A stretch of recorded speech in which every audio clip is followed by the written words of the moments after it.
Hi everyone, welcome back to App Guide. I'm back again with yet another tutorial video, and in today's video I'm going to show you how you can change your name on your Microsoft Teams account.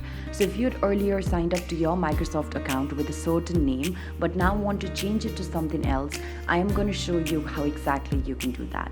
For this, first of all, head over to your Microsoft Teams app, and as you open the app, make sure that you're already logged into your account.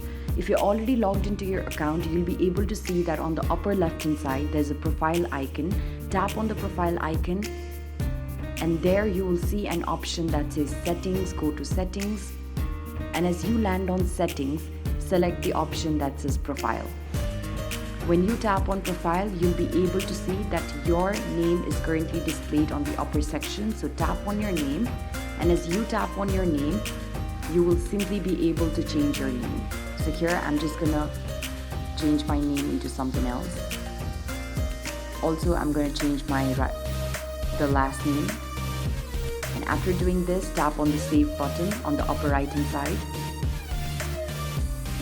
And after a certain while, you'll yourself be able to see that your name on your Microsoft account has now been changed.